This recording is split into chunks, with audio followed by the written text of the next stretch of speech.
Home and away spoilers. David's investigation is shut down. This week on Home and Away in Australia, David hits a dead end as he edges closer to the truth about his wife's death. Having now found a potential suspect responsible for the car accident that killed his wife, David finds himself hitting a roadblock.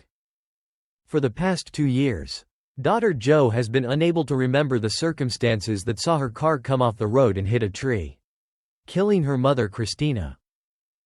It wasn't until Jo opted to try hypnotherapy last week that she unlocked a memory that revealed there was another car involved. As she recalled flashes of a gray Mercedes coming towards them on the wrong side of the road, Jo managed to identify a partial number plate. Further investigation led David to a potential driver, Craig Wendell, a local councillor for the Red Gum Falls area where the accident occurred.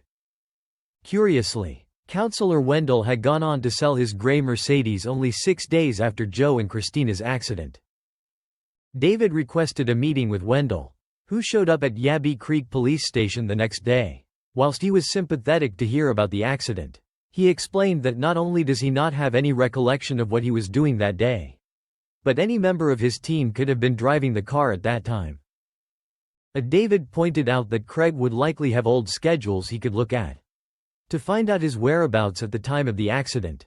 Wendell promised that he would get his staff to look into it. As he left the station, Wendell passed Jo, who had a strong feeling come over her as she caught his eye. She later explained to Lacey that she felt Wendell had recognized her, and that he looked scared as a result. David was also uncertain about the counselor's version of events as he spoke with Cash. "He's slippery," David explained, "but he's smart. He had an answer for everything, but nothing useful. He's also seemed to know more than he should."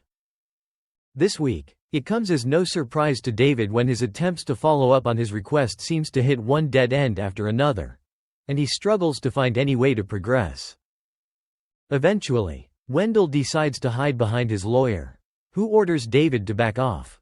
It is at this point that David's superiors learn of his unofficial line of inquiries and make their own orders to shut it down. This investigation definitely challenges David and his moral code. Jeremy Lindsay Taylor tells TV Week, "He is told to back off, will he?" Meanwhile, with their dad keeping his cards close to his chest over the investigation for the moment, Lacey and Jo are at odds with their own detective work. When Lacey then decides to go rogue, is she about to put herself or her loved ones in danger? Thanks for watching and stay tuned for more movie spoilers next week. Goodbye and see you again.